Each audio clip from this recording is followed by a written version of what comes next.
Okay, so demonstrate ko ulit kung paano mag-create ng program doon sa Visual Studio gamit yung Visual Basic. So last demonstration na ito. Open nyo yung Visual Studio.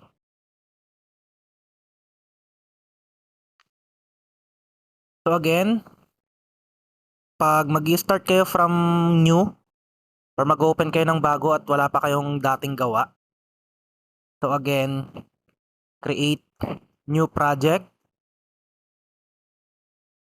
And then, meron kayong two choices. Either isa-search nyo dito yung yung vb.org.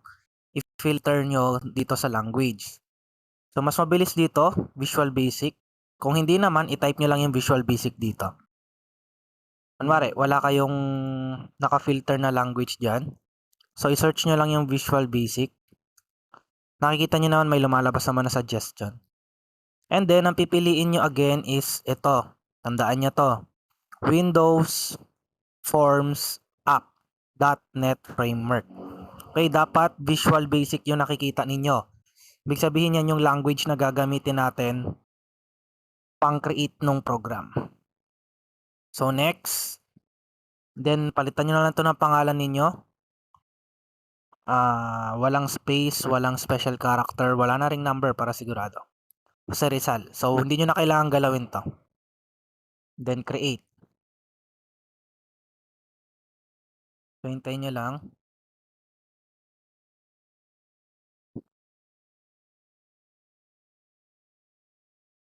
So pag create nyo ng bago, ito yung makikita ninyong window. Ganito siya.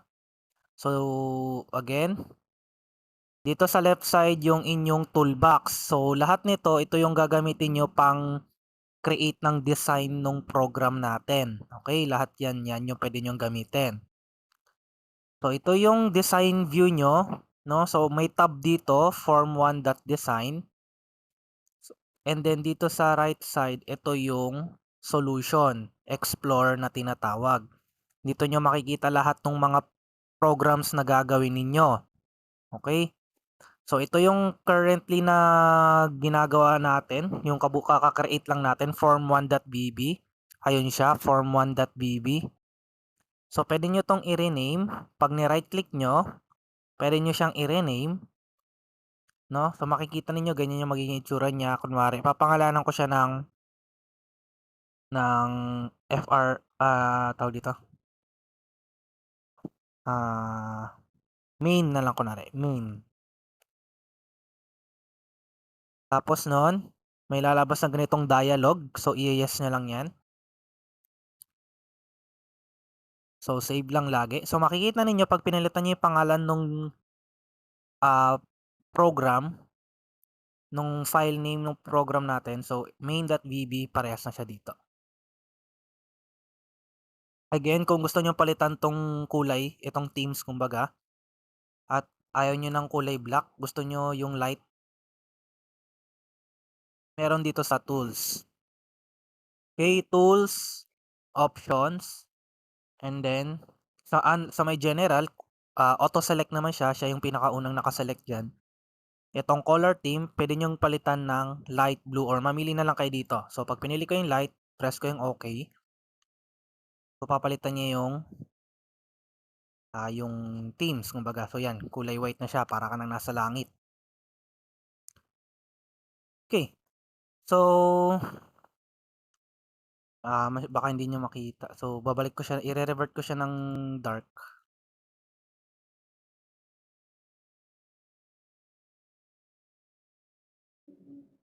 Okay. So, kapag click nyo tong itong window, so makikita ninyo, meron dito sa right side, no, yung properties niya. Ito yung properties window. Dito nyo makikita lahat ng mga properties ng specific na widget na or yung lahat ng controls na gagamitin nyo dun sa program niyo. Dito nyo makikita yung mga properties nila. Pwede nyo baguhin dito yon. Yung kulay, font size, font style, yung appearance nila, kung gaano kalaki, gaano kaliit, yung mga pangalan nila, et cetera, et cetera. So, nakikita ninyo pati itong mismong window meron siyang mga properties din. So, nakikita ninyo form 1, merong caption na form 1, gusto kong tanggalin yan or kung gusto niyong palitan yan, okay, click nyo yan, yung window, any part dito, window. So, form 1 and then lalabas tong properties niya, scroll down sa may text. Okay, andito siya sa may appearance. Scroll down nyo siya sa text. Pwede nyo siyang tanggalin, pwede nyo siyang palitan. Kunwari, gawin ko siyang main window. Press enter. So, magbabago yun doon. And then, gusto nyo, lakihan nyo yung font style niya. Makikita ninyo, no, pag clinic ko yung font, sa may appearance din, may tatlong tuldok dito. Clinic ko yan, lalabas lahat ng mga available. So, it's up to you kung anong gusto nyo gamiting font size or font style. No? Hindi naman, nasa sa inyo na kung ano sa tingin nyo yung mas maganda. So, back color. So, ang back color is yung magiging background color, no? Yung magiging background color niya. Ayan, again. So, pag clinic ko tong drop down na to, so, ito yung default kasi na pagpipilian kapag ini-scroll ko siya. Pero, pwede nyo i-click tong web. So, meron ditong mga choices or custom, no? So, ganyan. Then, say for example, piliin ko to. Ayan. Pag pinili ko siya, may makikita kayong tatlong numbers dito. Ito yung value kasi nung color. Yung RGB niya na sinasabi. Okay? So, kung gusto niyo ng specific na kulay at wala kayong mapili diyan sa pagpipilian ninyo, gusto niyo pang may hinahanap kayong specific na kulay at meron kayong internet connection, pwede kayong mag-browse ng kulay. Sample. Open ako ng Chrome. Kunwari. And then, kung ano lang naman, kung gusto niyo lang talagang pagandahin or wala kayong mapiling kulay. And then, search nyo lang yung color picker. So, lalabas ito. No? Lalabas yan. So, pwede kayong mag-scroll dito ng kulay. Galaw-galawin nyo na lang. Say, for example, yan, kunwari. Left click to, nagle-left click ako. So, nakikita niyo nagbabago yun dito. So, after nyo makapili dyan, say, for example, ito na yung napili mo. Dito sa baba niya, may makikita kang values dito sa RGB. Gagawin mo, i-copy mo lang yan. Highlight or copy, Control C. Balik ako doon sa Visual Studio and then yung back color niya, i-highlight ko to, pwede kong burahin yan. Pipaste ko yung kinapi ko sa Google Color Picker. Press enter. So makikita nyo naman magbabago naman siya. Okay, so pwede yun. Kung gusto nyo lang naman.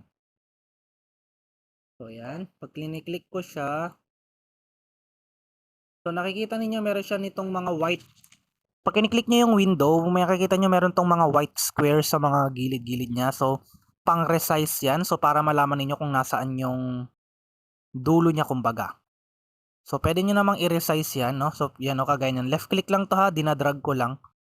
It's up to you kung ano sa tingin niyo yung laki ng program na kailangan niyo or gusto niyo gawin. So just make sure na mag-save kayo lagi, Control S or etong icon na to. Okay, save all. So ano pa bang pwede natin gawin dito sa main window natin?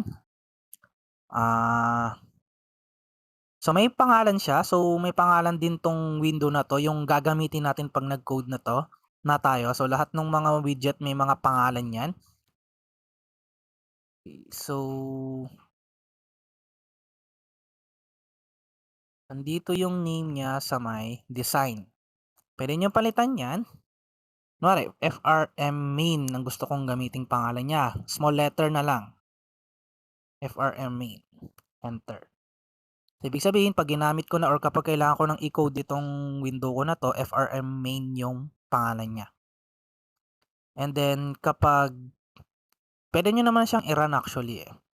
No? Pwede nyo siyang i-run. So, start. So, dito nyo makita yung start. Kahit na wala pang code to, pwede nyo na siyang i-run. Kung gusto nyo makita ko na yung itsura niya pag ni-run siya. So, hintayin nyo lang. So, ganyan yung itsura niya 'pag ni-run siya. Ito yung actual size niya, ito na mismo yung actual appearance niya. Okey, yan na mismo yun. Kung napapansin niyo hindi siya nakagitna. So, puwede nating mabago yun. So, nandito siya kung saan-saan siya lalabas yan actually kasi, ah, kailangan pa nating i-adjust yung ano niya, yung properties. So, ito yung log kumbaga nung output niya 'no, yung ano niya. Kailangan niyo lang i-close yan. So, i-click niyo siya ulit. So, malalaman naman ninyo kapag naka-select na yung window kapag lumabas na 'tong mga box na 'to na white, eh. So, para every time na ira-run niyo yung program niyo at nakagitna siya, gusto niyo naka-center siya lagi kasi mas maganda yung naka-center, eh. Sa may properties niya dito sa may right side, punta kayo ng layout. So, layout. Dito sa may start position. Okay, so yung start position is yung properties niya kung saan ba mismo yung puwesto niya kapag ni-run na siya, kung saan siya mag-a-appear. Ang pipiliin niyo dito is center screen. So, para lagi siyang naka-center. Okay, yung icon puwede niyo rin palitan ito. Itong icon na 'to kung gusto niyong palitan pa yan ng logo kunwari, puwede niyong i-browse yan. And kung ayaw ninyo ng background color doon sa background ng form ninyo, puwede rin naman picture. Okay, puwede kayong mamili ng picture dito katabi ng background image. Kailangan niyo lang i-click yung tatlong button, lalabas 'to, mag-import kayo, and then maghahanap kayo ng image na gusto ninyo. Okay, click niyo lang yan diyan, and then open. So, kusa niyang papalitan yan. Pero hindi na muna yan ang kailangan natin gawin.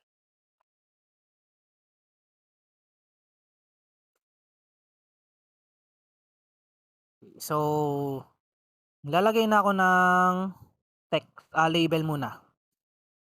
So, again, label, kita nyo, left click, hold, left click, drag, makikita ninyo lalabas yung plus, bitawan nyo, and then yan, lalabas na yung label. So, kapag binitawan nyo, lalabas na yung label. So, it's up to you naman kung ano yung gusto nyong unahin doon sa example na binigay ko, kung text box ba, label, or button. So, label, widget na naman to. So, ibig sabihin meron siyang sarili niyang property. Okay? So, say for example, palitan ko muna ng ano to, ng white yung ano, or lighter color. Yan. So, yung label ko, meron siyang properties. Nakikita nyo pag sineselect ko siya, di ba nakikita nyo nagbabago yung properties niya dito sa right side. Yan o. So, FRM main, yan yung pangalan ng window ko. Label, so label 1, yan yung pangalan niya. Usually, hindi natin ginagamit sa coding yung label natin. Bihira lang, pero kailangan lang natin gawin dito sa label is papalitan lang natin usually yung caption niya, yung label 1. Kunwari nga gagawin nga natin yung example na binigay ko last time. Mag-i-accept ng 2 input from user and then i-display lang yung sum. So, label 1. So, palitan natin yung caption niya. Dito siya sa may text. Sa may appearance. Palitan ko siya ng enter first number.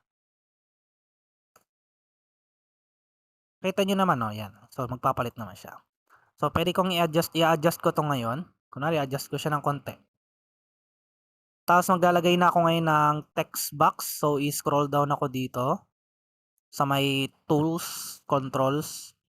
Kung hindi nyo makita dito, pwede nyo siyang i-search dito. Basta alam nyo lang yung pangalan ng widget. So, text. So, ayan, text.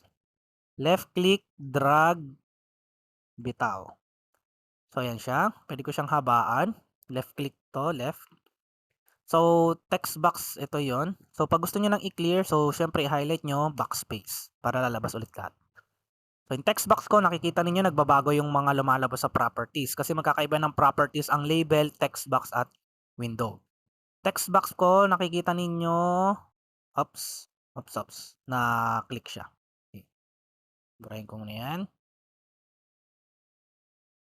So, yung text box ko, nakikita ninyo kapag dinadrag ko siya, left click itong ginagamit ko.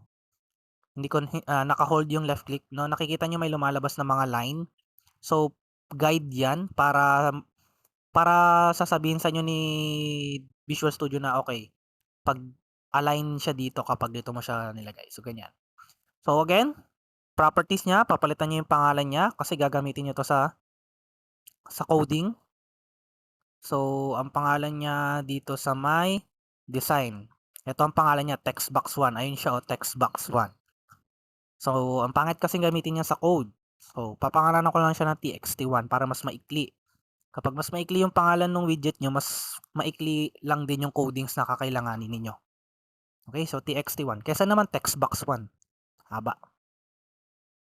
So, pwede nyo palitan again. Usually, ang ginagawa lang dito is pangalan niya, doon sa my name, and then yung font niya. Ganon ba kalaki yung gusto nyo? Yung text ni user ko na, again ko lang 16. Okay. So, kusa siya mag-a-adjust yung height niya. Okay. So, yan. First number. Save. Ngayon, pag kailangan nyo pa ng another set ng label saka ng text box, no? Hindi nyo na kailangan mag-drag and drop dito. Okay? Hindi nyo na kailangan ulitin from the top na hahanap na naman kayong label, ida-drag nyo na naman dyan. Hindi na. Kapag ganito, may dati na kayong gawa. Kunwari ito, napalitan mo na yung mga properties nito. Ang gagawin nyo na lang, i-select nyo na lang sila. Okay? I-select nyo na lang sila. Or kung hindi naman pwede nyo i-highlight. So, nakikita nyo nakaklik ako sa window ko. Okay? Ayan na lumalabas yung tatlong button. And then, yung left click ko, i-highlight ko siya. Dinadrag ko to ha. Dinadrag ko yung left click ko. Ayan. Ulitin ko. Dinadrag ko yung left click ko to. Sineselect all ko siya. And then, kung ano yung mga shortcut keys na ginagamit nyo sa Windows or sa Microsoft Word, di ba, Control-C, copy, Control-X, cut, Control-V, paste, Control-A, select all. Pwede siyang gamitin dito. So, i-Control-C ko siya. Okay? And then, Control-C kasi nag-copy ako and then Control-V, nag-paste ako. No? So, bakit? Para hindi ko na ulitin yung magdadrag ako ng label, papalitan ko yung caption, magdadrag ako ng text box, papalitan ko yung mga properties niya isa-isa. Paano kung 100 text box yung kailangan mo, di naubos na yung oras mo. Diba? So, ito na lang, copy-paste na lang. And then, kailangan nyo na lang gawin is, ipepesto nyo na lang siya. Pag nag-copy-paste kayo, kunwari, dalawa nitong ulitin ko yung ko.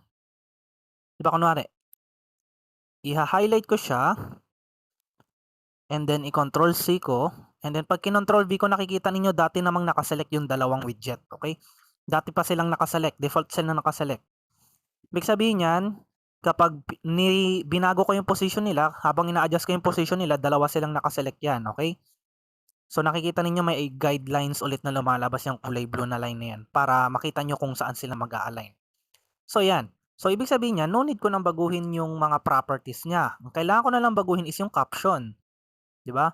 Kasi iba yung caption dapat dito eh. So second number, again, yung text na property 'yon. Lahat ng nakikita nyo dito sa properties, pwede itong gamitin sa codings ng bawat widget, no? Pero sa mga more complex naman na 'yon na mga program. So, second number, and then papalitan ko na lang ulit yung pangalan nitong text box na to. So, ayun, nakikita nyo text box 1 ulit yung pangalan niya. Pag nagka-copy paste kayo ng widget, default name yung nilalagay ni Visual Studio. Hindi niya papangalanan niya ng txt1, okay? Default na pangalan ng widget yung ilalagay niya. So, nakita nyo, no need ko nang baguhin yung font style niya kasi kinopy ko lang siya doon eh. Dati nang may font style doon eh. So, scroll down ko lang doon sa may design, sa may name niya na naka-parentheses. Papalitan ko siya ng txt2. Okay? So, goods na. And then, kailangan ko pa ng isa pang set ng label and text box kasi i-display ko nga yung sum nila. So, it's up to you again. Kakopy mo ba to? Or magpipaste ako ulit? Kasi, kinopy ko po tong dalawa kanina eh. So, pwede ulit ako mag-paste. Nakita niya. Pag nag-control V ulit ako, lalabas ulit siya. Diba? Kasi kinopy ko yung set na yan kanina, yung first number sa yung txt1 eh. So, ilalagay ko siya dito. And then ito, papalitan ko yung text niya ng total sum. Ganyan. I-adjust ko siya dito. At ito, papalitan ko yung pangalan niya. Kasi text box 1 na naman yung pangalan niya. Ayan, oh. Gawin ko siyang txt sum. Save. Okay? So, lastly, ang kailangan ko para matapos na yung design ko is yung button. Yung button yung magiging trigger, kumbaga, para mag-compute yung program ko at mag-display ng total sum. So, yun yung button. Left click, drag, and then bitaw. So, nakikita ninyo may 6 siyang white boxes sa mga corners niya. So, i-adjust niyo siya. Depende na sa inyo kung gaano niyo gusto kalaki ang button. So, i-adjust ko tong window. Then, again, properties ng button nandito. So, papalitan ko yung pangalan niya. Ang default niyang pangalan ay button 1. Ito yan ha. Every time na nagsaselect kayo ng widget dito, lumalabas yung properties niyo, diba? Ang pinakauna ninyo nakikita is yung pangalan ng widget. No? Ayan, kapag nagkiklik ako, label 3, txt2, txt1, button 1, frm main, no? So, yan yung una nyong nakikita. So, yung name niya, dito sa may design, papalitan ko siya ng btn. Parang mas maikli lang. Mas maganda pag mas maikli yung pangalan ng widget ninyo or kung ano man pangalan yun as long as natatandaan nyo siya. So, papalitan ko yung caption niya. Yung button 1 sa may text, palitan ko siya ng compute, kunwari. Hindi nyo kailangan gayahin itong ginagawa ko, okay? Kung may mas maganda kayong design na gustong subukan, why not? So, madalas kasi pag nag-e-edit or pag habang dinidesign natin yung program natin, and then kapag niraran natin siya, merong mga changes na hindi nagte-take effect kunwari. So, usually, kailangan mo siyang piliin mo dito yung build, no, sa build and then clean solution. Kumaga parang lilinisin niya yung mga dumi-dumi doon sa program natin na pwedeng maging sagabal kung bakit hindi natin makikita yung mga changes na ginawa natin doon sa program. Clean solution nyo lang naman. So, lalabas lang naman to. After nyan, i-close nyo na. So, yan. So, okay na to. Kailangan na natin is mag-code. Pero bago tayo umabot sa code, may mga times kasi na, kunwari, na-close mo to, unintentionally, na-close nyo to, di ba? Kasi madalas yung tinatanong sa akin to. Kunwari, na-close mo yan lahat. Close ko muna to lahat. Kunwari, ganyan. Mag-edit ka ng program, na-close mo lahat ng mga window mo, wala kang makita. So, ano mong gagawin mo para pa-appear mo siya? So, makikita ninyo, di ba merong search dito, search bar. Kailangan nyo lang i-type dyan is reset window layout. So, pag tinype ko yung word na reset, kahit naka-capital or naka-lowercase yan, lalabas to. Click nyo yan, left click. Lalabas tong dialog na to. Click mo lang yung yes. Okay, so ito yung makikita mo pag click mo yung yes. So, ito yung ine-edit natin na program kanina, main. Di ba pinangalanan ko siya na main. Double click mo yan, lalabas to.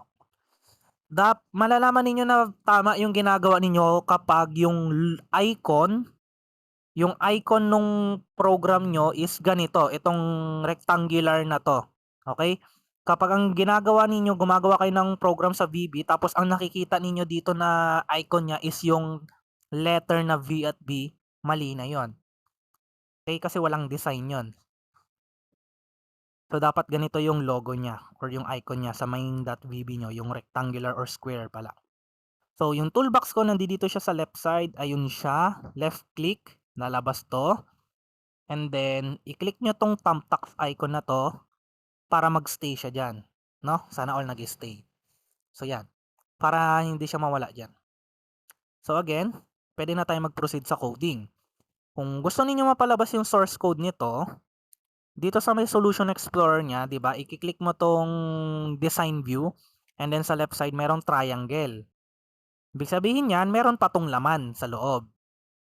So i-click mo yan, left click, lalabas tong frm main na ganitong itsura, double click, and then lalabas yung code niya. So dito na tayo magko-code ngayon. Nasa loob. So pre-press ako ng enter dito sa loob niya para magkaroon ako ng space. Control save. So, again, ang kailangan lang natin lagyan ng code dito is yung button. Hindi natin kailangang i-double click tong mga text box, okay? Hindi mo siya kailangang i-double click. Okay. So, for example, label lang gagamitin nyo dito, hindi text box ha, label. Kasi kapag text box ang ginamit nyo dito, ibig sabihin nun, pwedeng mabura ni user yung ilalagay dyan. Kunwari, text box yung ginamit ko. Tapos, dyan ako naglagay ng enter first number. Ba?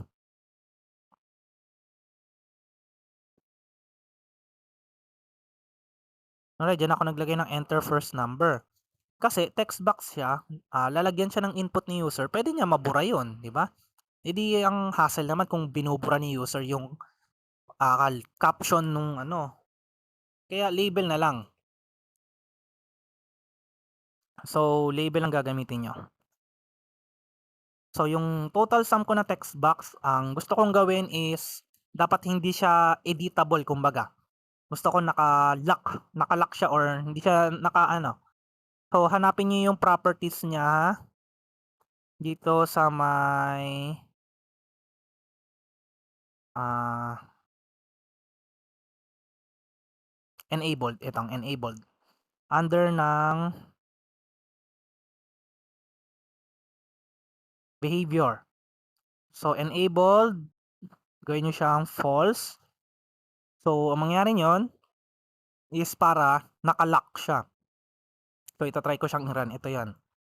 Start yung button ng run. Wala pang code 'to, design pa lang 'to. So, nakikita niyo nakakapag-type ako dito, dito hindi. Hindi ko siya naki-click kasi yung enabled na property niya ay false. Ibig sabihin hindi siya naka-enable, naka-lock siya. Okay, so ang puwede ko lang gawin sa kanya is magdi-display na lang ako dito ng ano. Ang purpose nun is para hindi burahin ni user yung ano niya, yung laman. Okay, so 'yan, hindi ko siya naki-click. So, yung ki-click na yung button natin pero wala pa siyang code, so wala pa siyang ginagawa. So, para ma-close niyo 'to, puwede niyong i-close 'to, yung button na X na 'yan na red, or puwede niyong i-stop. Ito, itong stop debugging, Shift F5. 'Pag nakikita niyo naman meron namang ano, mga shortcut keys. So, stop. So, lagyan na natin siya ng code para mag-compute na siya. So, again, ang tinuro ko sa inyo diyan is ido-double click niyo lang yung button. Click mo yung button, btn ang pangalan niya, double click, and then kusa niyang i-ge-generate itong code na 'to. Kusa niyang i-ge-generate yang code na 'yan, hindi niyo siya kailangang i-type. Huwag niyong pahirapan yung sarili ninyo, 'di ba? Kasi kusa siya nage-generate, So, makikita ninyo meron kayo ditong navigation bar or scroll bar. So, puwede niyo siyang i-scroll 'yan, okey? Pati 'to sa baba, 'yan, para makita ninyo ng buo yung code, or puwede niyo namang i-zoom in at i-zoom out. 'Pag gusto niyong i-zoom in or zoom out, puwede niyong baguhin yung numbers dito, okey? Ganyan. Or kung hindi naman, 'pag may mouse naman kayo, control, tapos scroll up or scroll down. 'Yan, kunwari. Okay, anyways. So, tinuro ko na sa inyo yung iba't ibang data types na meron sa sa VB.NET, 'no? So, kailangan natin ng integer. So, kailangan ko mag-declare ng integer. Ilang integer ang kailangan ko? 2. Isa para dito kay first number, kukunin ko yung laman niyan, and then isa para dito kay second number, kukunin ko yung laman niyan. Yung laman ni first number mapupunta dito kay txt1, kailangan ko siyang ilipat sa variable, and then yung laman ni txt2, andito siya, text box, yan yung input ni user na pangalawa, kailangan ko siyang ilagay sa other variable para meron akong ma-compute. Okay?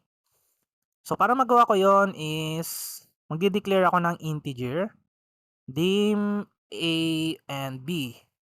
As nakikita ninyo, nag-auto suggest naman siya, Yan, integer. Okay? Makikita ninyo 'yan. So, nakikita niyo kusa niyang pinapalitan yung lowercase ng uppercase, 'no? Yun naman yung magandang part do'n, auto-correct naman siya. Pero 'pag wrong syntax ka talaga, hindi ka niya iko-correct. Ang iko-correct niya lang is yung lowercase at uppercase. So, ganito mag-declare ng multiple variables na iisa ang data type. Separated by comma lang. Kung gusto mo pang dagdagan 'yan, mag-comma ka lang dito, magdagdag ka ng variable name. Okay? So, ganyan lang naman 'yon. So, ang next na dito ngayon is, kailangan na natin kunin yung laman nitong dalawang text box na 'to. Kailangan na natin kunin yung laman ng text box. So, dito tayo sa loob ng button. Dito kayo sa loob ng button maglalagay ng code. Hindi dito sa taas, hindi dito sa baba. Okay? Dito sa loob ng button. Bakit? Kasi ito nga yung trigger. Sa button yung trigger para mag-compute at mag-display ng sum yung program natin. So, kailangan ko nang kunin yung laman nung txt1, Ayun yung pangalan niya and then txt2. So, a, yan yung una kong variable is equal to txt, ayun nakita nyo, di ba may lumalabas? So, ibig sabihin ito yung mga text box na meron tayo. txt1 dot text. Okay? Dot text yung properties para makuha ninyo yung laman, or kung gusto ninyong lagyan ng laman yung text box, dot text yung properties niya. So kasi kapag click mo yung widget na yan, ayun siya yung text, 'di ba, sa may property niya. Kung ano yung i-type mo dito, yun yung lalabas dito. Okay? So ito yung code para makuha natin yung laman nung text txt1. So na kay A na siya, mapupunta siya kay A. And then yung pangalawang text box ko is txt2. Yun yung pangalawang text box ko. Dot text din. Yan. Basta huwag niyong kalimutan mag-save, okay? So nakuha ko na yung input nung dalawa. Ang next dito, kailangan ko nang i-display yung sum nila. Okay? Kailangan ko nang i-display yung sum nila. It's up to you kung magde-declare ka pa ng separate na variable dyan. Kunwari, magde-declare ka ng separate na variable na sum dyan. So ngayon, gusto mo nang i-display yung sum nila, pero bago yon, kailangan mo munang i-compute yung sum ni A and B bago mo i-display. So sum is equal to A plus B. No? So yung ita-type ni user doon sa txt1, mapupunta kay A, and then yung ita-type ni user dito kay txt2, mapupunta doon kay B. So may laman na si A and B. Integer sila. Si sum ay integer din. Ayun siya. Okay? So si sum, ang magiging laman niya is yung outcome ni A plus B. So, i-display ko na siya doon sa pangatlo kong text box, which is si txt sum. Okay, so txt sum dot text is equal to sum. Ayan siya.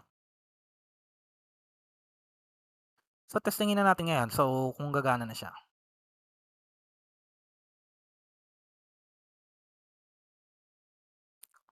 1, 2, 3, 4, 5, 6.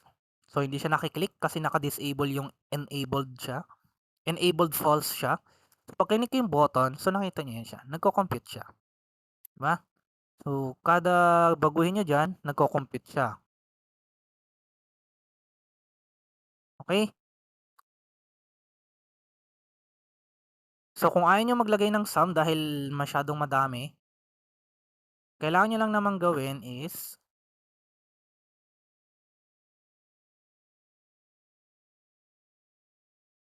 A plus B lang naman dito. Kung ayaw nyo mag-declare ng separate na variable. So, ganyan lang naman yun. Okay?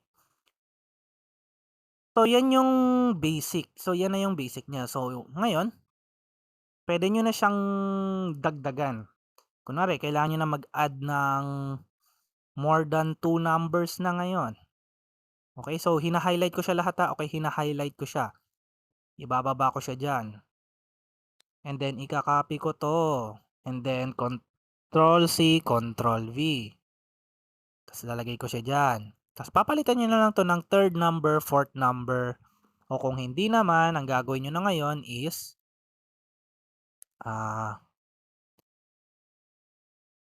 total difference. Kunwari, subtraction. Oops. Masyadong mahaba yung caption. Tapos, dito naman, total product. So, kiklik ko to, palitan ko yung pangalan niya, text box. TXTDIFF na lang para shortcut sa difference. So, small letter lang. Then, dito sa product, TXT PROD. So, bakit ba may TXT? Para malaman ko na text box yon. Okay? Para malaman ko na text box yon. So, i-click ko tong tapos gagawin ko enabled false din siya para hindi siya editable ni user. Para hindi niya magalaw yung laman niyan. And then, dadagdagan ko na ng code. So, naglagay ako ng product at difference. Maglalagay ako ng product at difference. So, gagawin ko, ika-copy ko na lang 'to. Okay, ka-copy ko na lang 'to. Or kung ayaw niyo naman mag-copy, sige, txt difference muna, dot text is equal to A minus B. Kasi yan yung arithmetic operation ng Visual Studio, di ba? Yan same din sa Java. txt prod or txt product dot text equal to A times B. Yan lang. No need to declare another variable kasi dalawa lang naman yung input natin. So, build clean ko ulit para malinis-linis yung mga basura sa paligid. Tapos run, start. So, 1, 2, 3. And then, say for example, 1, 2. So, nakita nyo, naka-disabled kasi ito. Kaya hindi siya editable. Compute. So, yan. Diba? So, as easy as that.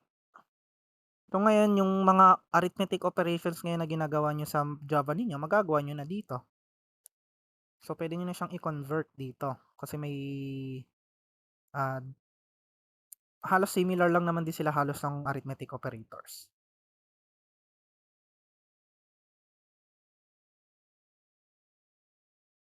Okay, so, yan. So, yun lang naman. So, hopefully, download kayo nito, panoorin nyo itong video na to, para hindi na kayo mga pa next time. Okay, so, that's it.